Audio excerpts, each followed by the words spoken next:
বন্ধুরা, ফুটবল প্রেমীদের দীর্ঘ ১ মাসের অপেক্ষার অবসান করতে যাচ্ছে আজকে রাতে। হ্যাঁ, ঠিক ধরেছেন। আজকে রাতে ঠিক রাত ১টায় বিশ্বকাপ ফুটবলের ফাইনালে মুখোমুখি হচ্ছে বর্তমান বিশ্ব চ্যাম্পিয়ন আর্জেন্টিনা এবং ইউরো চ্যাম্পিয়ন স্পেন। প্রশ্ন একটাই, শেষ হাসি কে হাসবে? চলুন দেখে নেওয়া যাক এই দুইটি দলের শক্তির জায়গা, দুর্বলতার জায়গা, অতীত ইতিহাস এবং সম্ভাব্য ম্যাচ প্রেডিকশন কি বলে। চলুন দেখে নেওয়া যাক।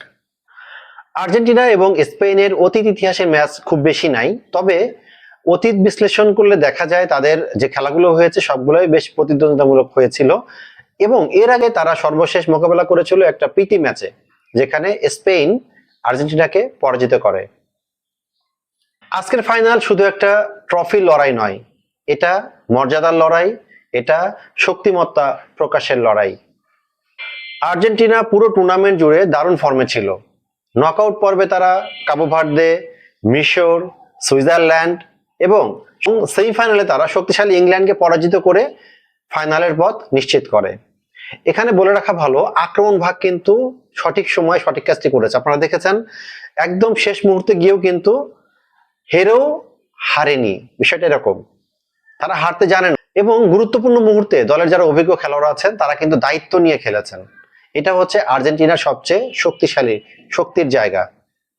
অন্যদিকে স্পেনও কিন্তু দুর্দান্ত খেলেছে।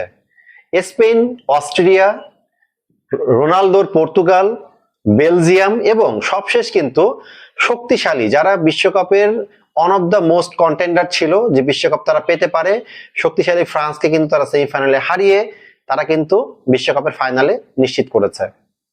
সো কোনো দলে কিন্তু সহজ নয়, আর্জেন্টিনাও সহজ নয়, স্পেনও সহজ নয়। সুতরাং আমরা ধরে নিতে পারি একটা সুন্দর একটা মহারণ, সুন্দর একটা যুদ্ধ আজকে হতে চলেছে খেলার মাঠে। কোন দলের শক্তি কোথায়? আর্জেন্টিনার বড় শক্তি হলো দ্রুত কাউন্টার অ্যাটাক, সৃজনশীল মিডফিল্ড, অভিজ্ঞ ফরওয়ার্ডদের ফিনিশিং।